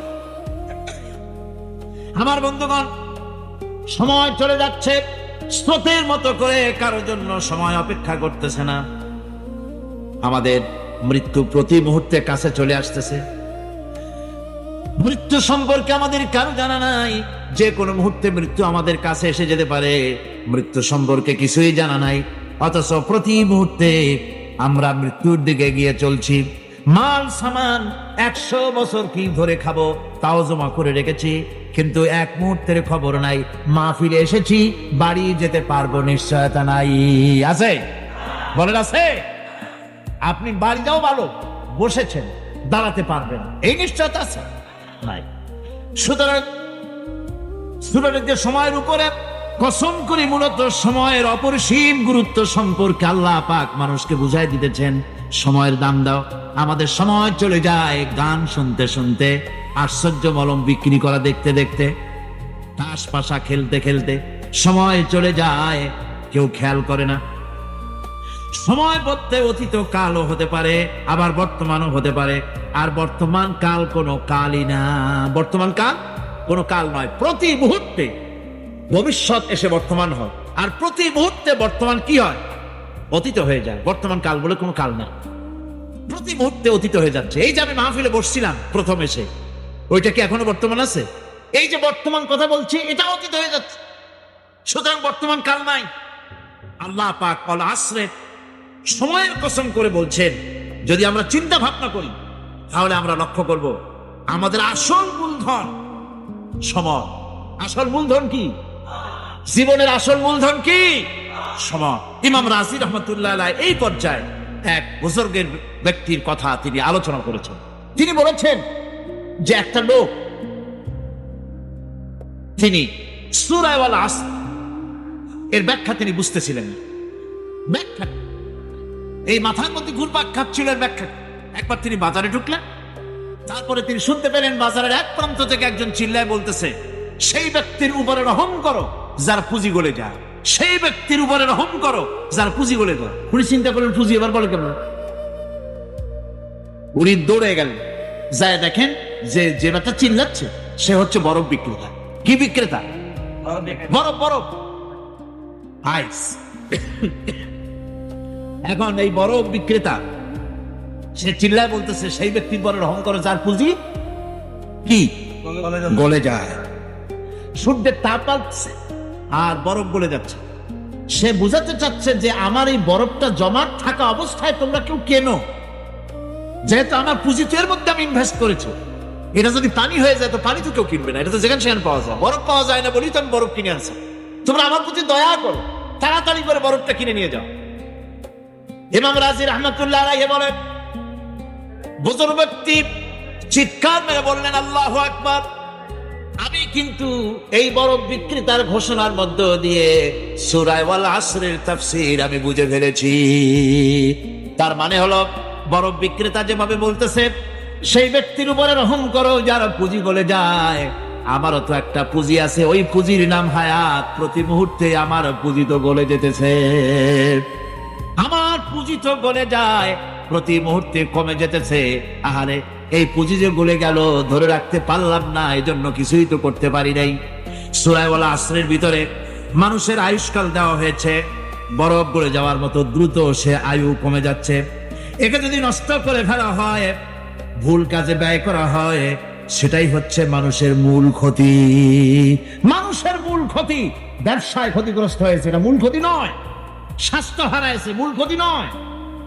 রাজনীতিতে ব্যর্থ হয়েছে, মূল ক্ষতি নয়। জীবনে মন্ত্রিত্ব হারাইছে, মূল ক্ষতি নয়। মূল ক্ষতি প্রতি মুহূর্তে সময় নষ্ট হচ্ছে, এটাই মূল ক্ষতি। ভাইরা, কিয়ামতের দিন জান্নাতীদের কোনো দুঃখ থাকবে না, সকলের দুঃখ থাকবে। জান্নাতীদের কোনো দুঃখ থাকবে নাকি? থাকবে, থাকবে। জান্নাতীদের মনের মধ্যে একটা দুঃখই থাকবে। ভালো করে শুনুন, জান্নাতীদের মনের মধ্যে একটা দুঃখই হবে। তারা মনে মনে চিন্তা করবেন, আফসোস করবেন, আহারে যদি দুনিয়ায় বসে অমুক সময় বাসে বসেছিলাম, আজে বাজে চিন্তা করেছি, বাড়ির ড্রয়িং রুমে একা একা বসে বসে আজে বাজে চিন্তা করেছি, অমুক অমুক সময় খেলাধুলায় কাটাইছি। এই সময়গুলিতে যদি সুবহানাল্লাহ, আলহামদুলিল্লাহ, লা ইলাহা ইল্লাল্লাহ, আল্লাহু আকবার, এই তাসবিহ যদি পড়তাম, জিকির আজগার করতাম, জান্নাতের ভিতরে আরো নিয়ামত লাভ করতে পারতাম। সময়টা তো কাজে লাগাইলাম। জিকির করেন না, মানুষের শর্ত, মুমিনের শর্ত দিয়ে সব। ওয়াকুলু লিন-নাসি হুসনা, মানুষের সঙ্গে ভালো ভালো কথা কও, মানুষের সঙ্গে হাসি মুখে কথা কও। একজনের সাথে হাসি মুখে কথা বললে আপনার একটা সদকা দেওয়ার মতো সমান সওয়াব আমলনামায় লেখা হয়ে গেল। ভালো ভালো কাম কর। বন্ধুগণ, সময় দ্রুত গতিতে চলে যাচ্ছে, মানুষের জীবন ক্ষতিগ্রস্ত হচ্ছে। ক্ষতি থেকে বাঁচতে পারবে 4টা গুণ যার মধ্যে আছে, বাকি সব ক্ষতিগ্রস্ত হয়ে যাবে। আমার ভাইয়েরা, এই কথাগুলি বলে আল্লাহ পাক যেন এরকম একটা দৃষ্টান্ত দিলেন। আপনি যদি পরীক্ষার হলে গিয়া দেখেন ছাত্ররা পরীক্ষা দিতেছে, পরীক্ষার জন্য নির্ধারিত সময় কতটুকুন? 3 ঘন্টা। 3 ঘন্টা। 3 ঘন্টা। আপনি গিয়ে দেখলেন কোন একজন পরীক্ষার্থী পরীক্ষা দিতে গিয়ে আরেক দিকে তাকায় আছে, আকাশের তারা গুনতেছে, অথবা সে গল্প করতেছে, অথবা পরীক্ষা বাদ দিয়ে আজে বাজে কিছু লিখতেছে। আপনি যেমন তাকে, ওই ছেলেটাকে আনবো না, গাফেল ছেলেটাকে ঘড়ির দিকে তাকায় বলেন, এই ছেলে ওই ঘড়ির দিকে তাকাও, দেখো তোমার সময় কিন্তু চলে যেতেছে মাত্র 1 ঘন্টা, আর তুমি সময় নষ্ট করতেছ। আল্লাহ যেন স্নেহ পরবশে তাম পৃথিবীর গোলামদেরকে, বান্দাদেরকে আঙ্গুল নির্দেশনা দিয়ে বলছেন, বান্দারা প্রতি মুহূর্তে তোর জীবনের মূল্যবান সময় চলে যেতেছে, প্রতি মুহূর্তে সময় যাচ্ছে। আল ইনসান,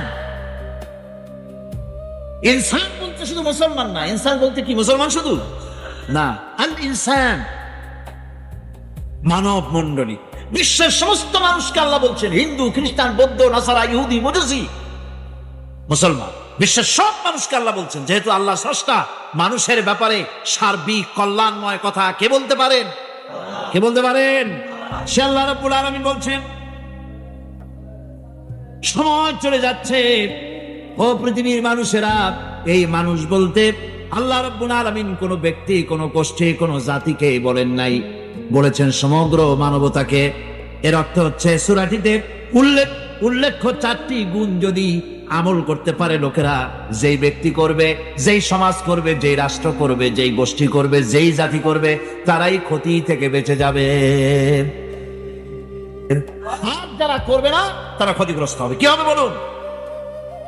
এখন আল্লাহ পাকের কথা শুনুন। আল্লাহ পাক বলছেন, এই যে খুসর, খাসারা, এই শব্দটা হচ্ছে আবিধানিক অর্থে ক্ষতি হচ্ছে লাভের বিপরীত। লাভের বিপরীত কি? ক্ষতি। নাফা, এই নাফার বিপরীত কি? নোকসান। খাসারাটা কি? নোকসান বলা হয় পুঁজি 50,000 খাটাইছিলাম, লাভ করতে পারি নাই, পুঁজি ঠিক আছে, এটাকে বলা হয় নোকসান। এটাকে কি বলা হয়? নোকসান।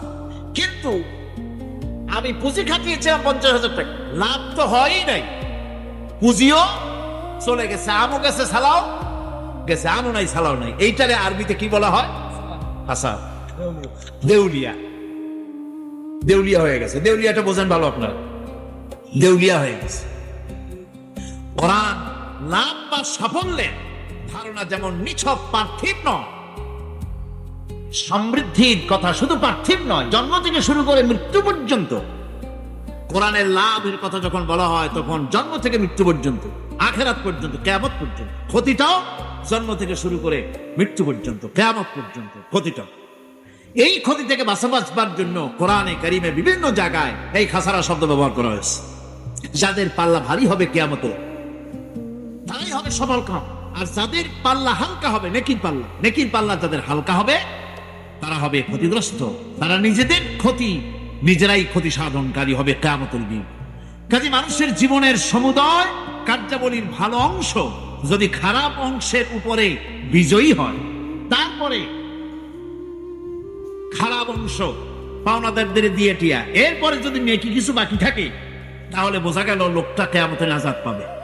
আর যদি ভালো কাজের উপরে খারাপ কাজ বিজয়ী হয়ে যায়, আর সমস্ত পাওনাদারদেরকে পাওনা মিটাইয়া তারপরও পাপ বাকি থেকে যায়, এর চাইতে খাসারা পৃথিবীতে, আকাশে, জমিনে কিছু আর হবে। এর থেকে বাঁচার জন্য আল্লাহ পাক এই খাসারা থেকে বাঁচার জন্যই মানুষকে এই কথা বলছে। এই কথাটি কোরআনে কারিমের অন্য একটি আয়াতে আরো সুন্দর করে বলা আছে, যারা নাকি এই দুনিয়ার বুকে, যারা নিজেদের পুঁজি খাটাইছে, জীবনের পুঁজি সুদ কামাইতে খাটালো, জীবনের পুঁজি খাটালো হারাম কামাইয়ের ভিতরে, অন্যায় কাজের ভিতরে, যারা জীবনের পুঁজিকে আল্লাহর দ্বীনের কাজে লাগাতে পারে নাই, তাদের সম্পর্কে বলা হচ্ছে দুনিয়াও ক্ষতিগ্রস্ত, আখিরাতেও ক্ষতিগ্রস্ত।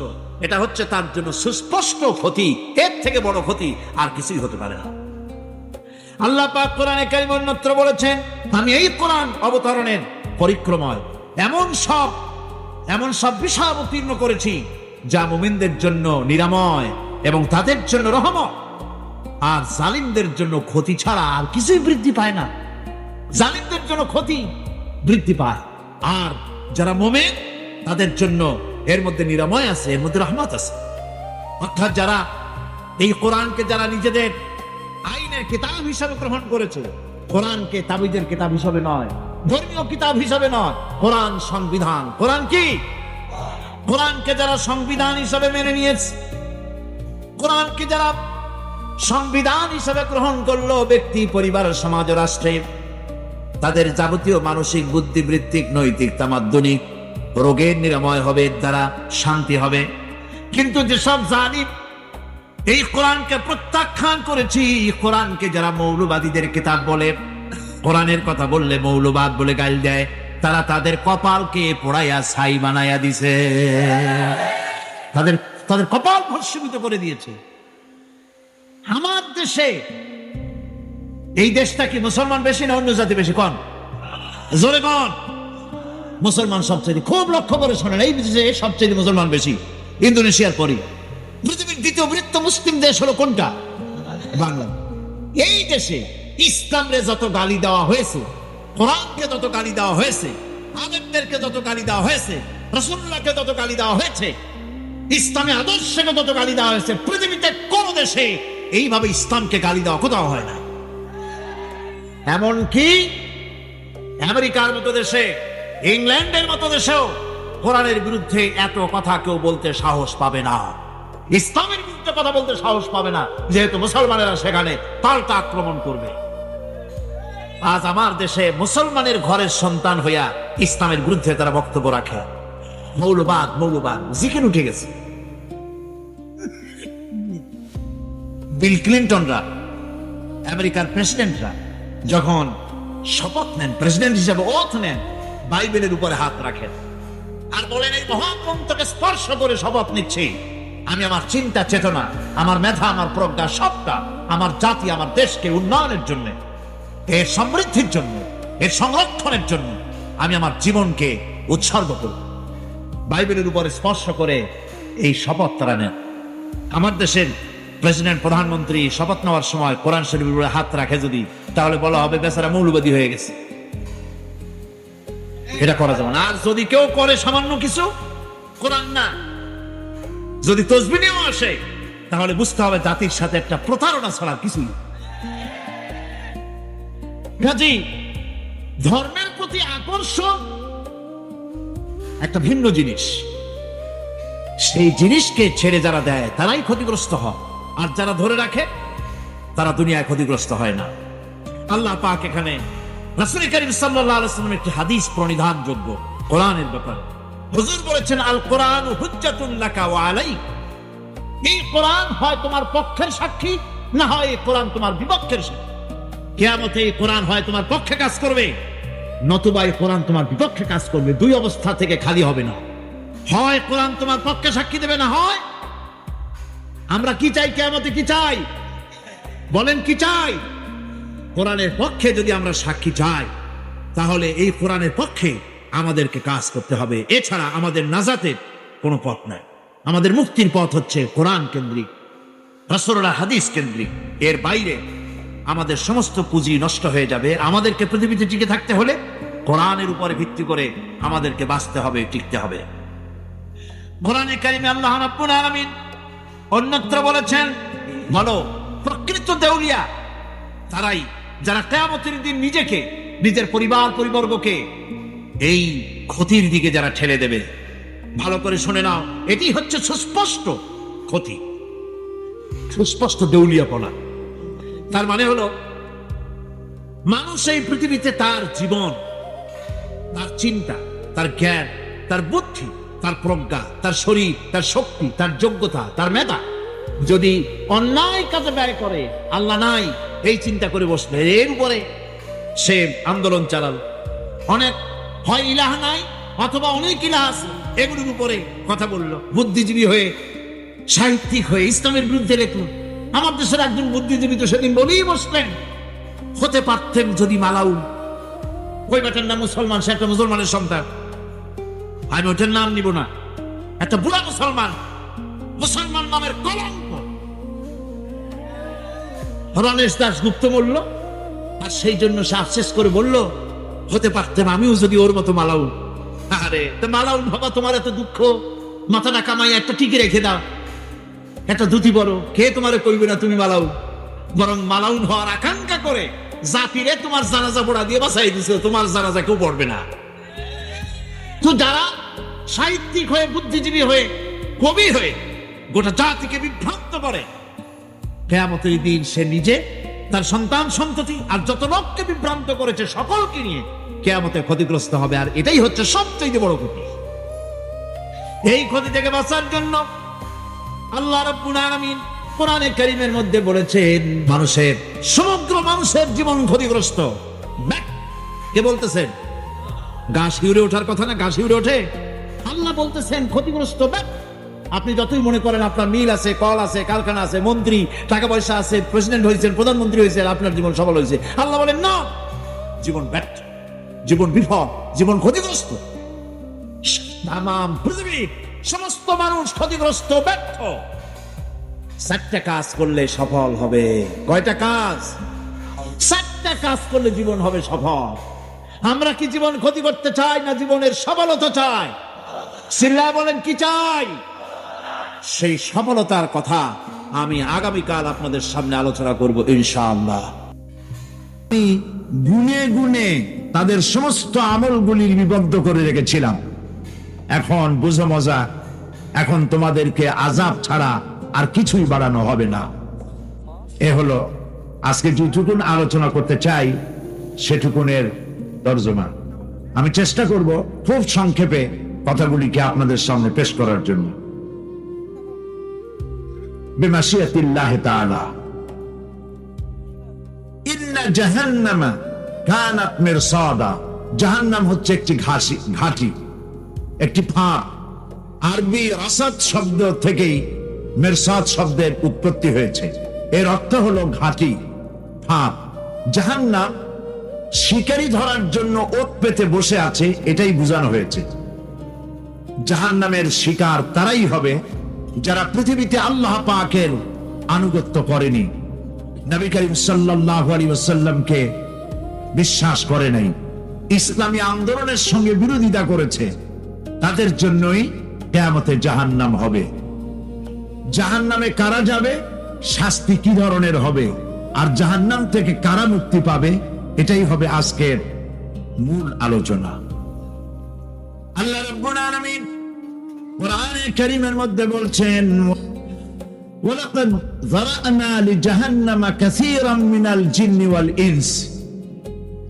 মানুষ এবং জিন জাতির ভিতরে একটি বিশাল সংখ্যক মানুষ আর জিনকে জাহান্নামের জন্য তৈরি করা হয়েছে।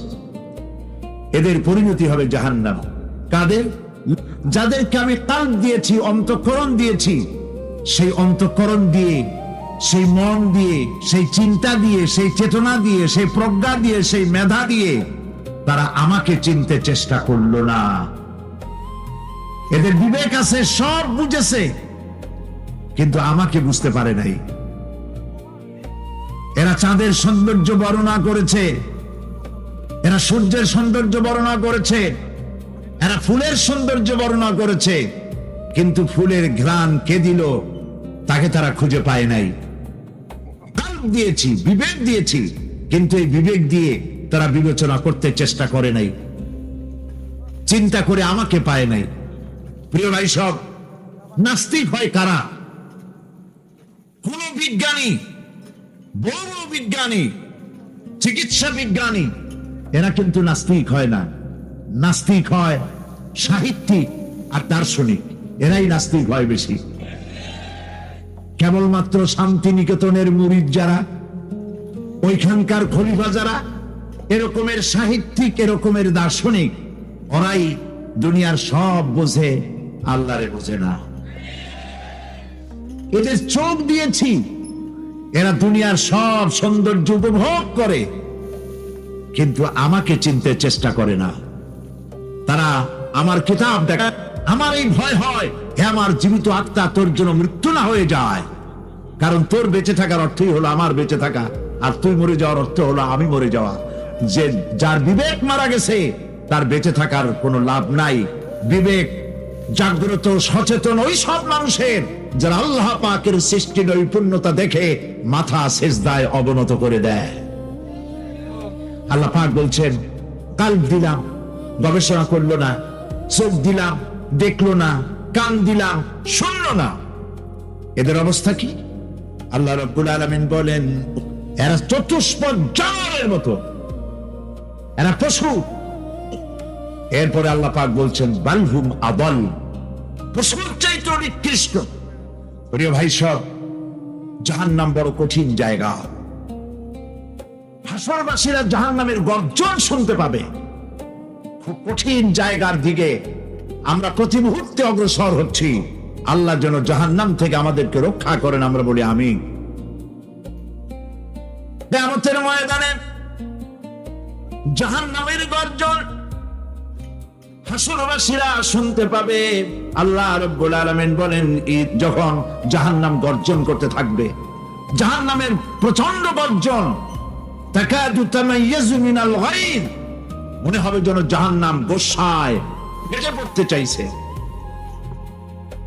যখন কোন দলকে জাহান্নামের কাছে নিয়ে যাওয়া হবে, জাহান্নামের দ্বার রক্ষী বলবে, কেন জাহান্নামে আসলি? এই কঠিন জাহান্নামের পরিণতি সম্পর্কে কেউ কি তোমাদেরকে কিছুই শোনায় নাই? কোন সতর্ককারী কি তোমাদের কাছে আসে নাই? জাহান্নামীরা বলবে, আমাদের কাছে সতর্ককারী এসেছিল, আমরা সতর্ককারী আমাদেরকে জাহান্নামের কথা বলেছে, জান্নাতের কথা বলেছেন, আমরা এটাকে মিথ্যা মনে করেছি আর মনে করেছি আল্লাহ সব কিছুই নাজিল করেন নাই। জাহান্নামীরা আফসোস করে বলবে, আরে যদি শুনতাম, নাসমাউ মানি মানতাম, যদি মানতাম, আলেমেরা যা বলেছিলেন কোরআন থেকে হাদিস থেকে, নবীরা যা বলেছিলেন, যদি মানতাম আর যদি বুঝতাম, আমল করতাম, আজকে জাহান্নামের কঠিন শাস্তির মুখোমুখি আমাদেরকে হতে হতো না। প্রিয় ভাই সব, জাহান্নাম বড় কঠিন জায়গা হবে। এই জাহান্নামে কারো মৃত্যু হবে না।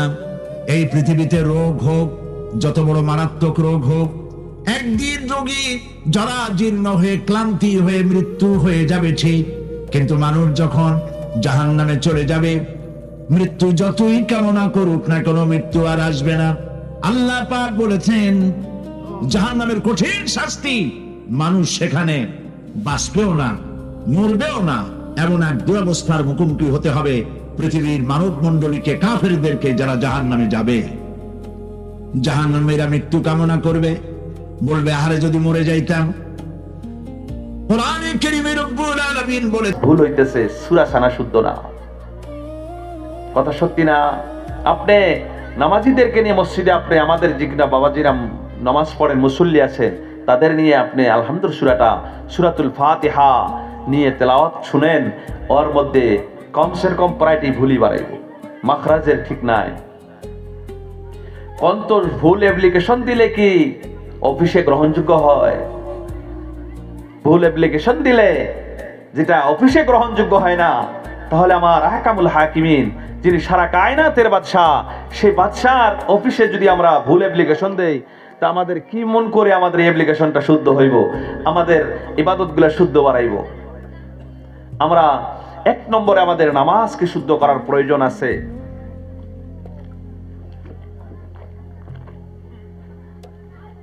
আছে না নামাজ প্রয়োজন? নামাজ শুদ্ধ করার প্রয়োজন আছে। এক নম্বর নামাজ শুদ্ধ করব, 2 নম্বর নামাজ আদা করব। কন না ইনশাআল্লাহ? নামাজ আদা করবেন? 2 হাত উঁচু করে দেখান ইনশাআল্লাহ। আজকে থেকে আমরা সকলে, আল্লাহ কবুল করেন, জোরে কোন আমিন। ইয়া আল্লাহ, আমার ফকরি গরিব সকল মুসল্লি এবং যুবক বুড়ো বাবা সকলকে তুমি নামাজি বানায় দাও, জোরে কোন আমিন।